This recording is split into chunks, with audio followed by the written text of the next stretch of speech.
May prutas ba na bawal sa diabetes? Basta prutas ba, healthy na? Actually, merong mga prutas na mas maganda sa diabetes.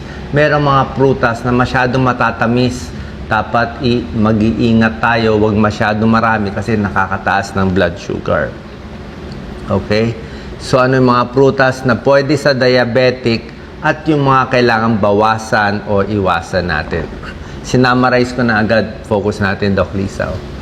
Nasa glycemic index po yan. Pag mababa ang numero, hindi gaano nakakataas ng sugar. Ito low, ito medium, ito high. Tingnan natin yung mga low. Ayan o, mansanas, low.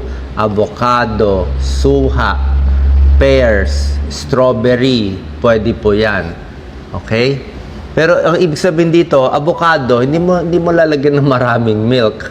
O strawberry, lalagyan mo ng gatas. O no, hindi po ganon. Avocado alone, strawberry alone. Yung mga medium glycemic index, yan medyo mataas na. So, ingat na tayo. Mangga, grapes, orange, lalo na mga raisins. Oo. Pwede ang saging, wag lang overripe. Pag overripe na yung saging, high sugar na yan.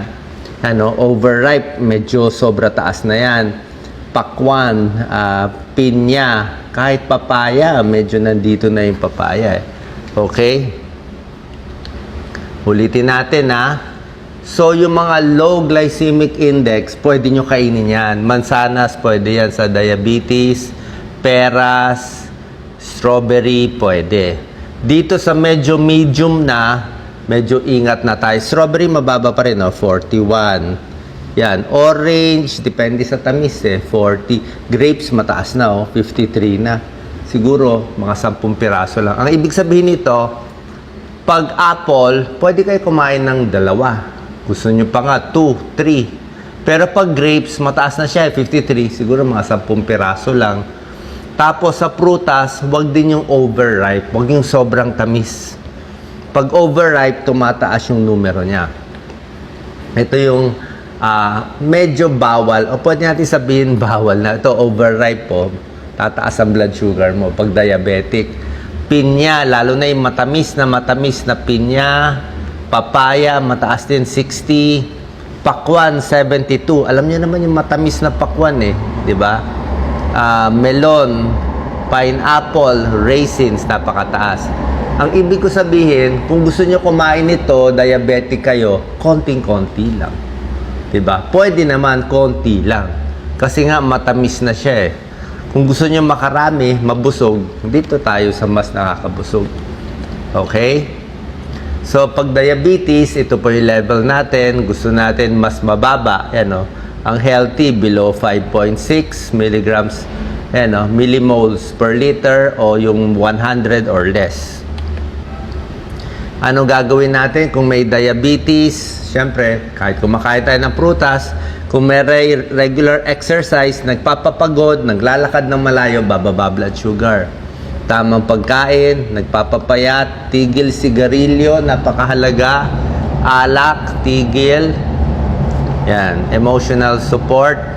Merong mga gamutan, naturo ko na sa ibang video. Pag hindi nakuha ng diet and exercise, may mga gamot at yung pagmalala na insulin ang binibigay. Maraming komplikasyon ng diabetes. Ayaw natin mataas ang blood sugar kasi nasisira yung buong katawan Yung mga ugat, nagbabara yung ugat sa mata, sa aorta, sa puso, sa kidney failure, diabetes. Pag diabetes matagal, aabot sa kidney failure. Pag 5 years diabetic na hindi ginagamot, nagkakaroon ng impotence. Impotence, erectile dysfunction ang lalaki, fatty liver, pati buto. Ito po ulit ito hindi na prutas. Ang high glycemic index, bawal o konti lang. Ayan white rice, only. White bread, only. Ang bilis magpataas. Kaya daming diabetic sa atin. Patatas, ayan pakita mo Doc Lisa. Rice cake. Lahat ng paborito nating Pilipino, ano ba yan? Bibingka, puto, suman, sapin-sapin, lahat ng gusto natin. Kutsinta, lahat favorite natin, rice cake Puro carbo yan na high glycemic index. Mabilis magpataas.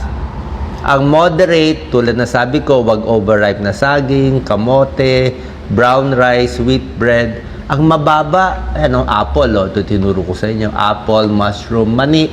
Pagdating sa mani, low glycemic index, pero, ulitin ko pwede ang mani, isang dakot lang, at wag yung mamantika, wag yung maalat, yung mga nabibili natin sa tabi-tabi, sobra alat, o minsan sa mga supermarket, na sobra alat din yung mani, may betchin pa, ang dami pa hinahalong seasoning, hindi po. Kung gusto nyo, nilagang mani lang.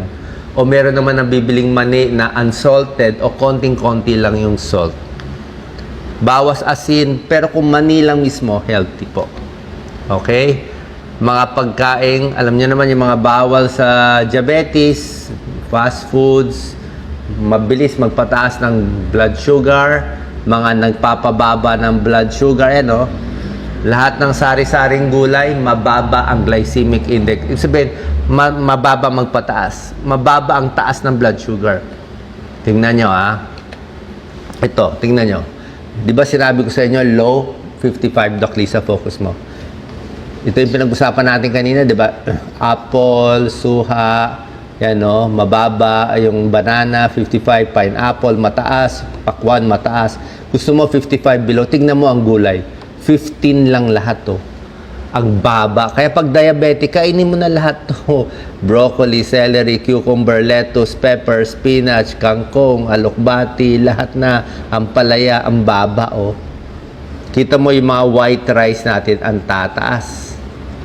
Ang mga beans, okay. Mga skim milk, medyo okay din. Diba?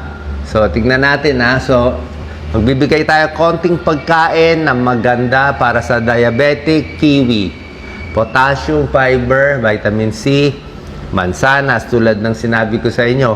Diba? May sugar siya, pero konti lang. Diba? Pati yung balat, very healthy. Saging, ito ang okay. Medyo tamang-tama lang. Wag yung overripe. Pero glycemic index niya medium 55. So, pakonti-konti lang. Peras. Strawberry. Merong strawberry na matamis-tamis na Antioxidant pa yan. Suha, pomelo. Di gaano katamis yan. Ang dami pang fiber. Spinach. Vitamin C. Mataas sa iron, sa anemic. Antioxidant. Okra for diabetes. Diba? Yung medyo maliit na okra lang, mga 4 inches or less. Para hindi masyadong matigas. Carrots, very healthy, mababa glycemic. Kamatis, broccoli, and cauliflower, anti-cancer to. Medyo maraming pag-aaral for anti-cancer. Okay? So yun lang po. Sana nakatulong tong tips natin para hindi tayo mabot sa warning signs ng diabetes. Yan, iingatan natin.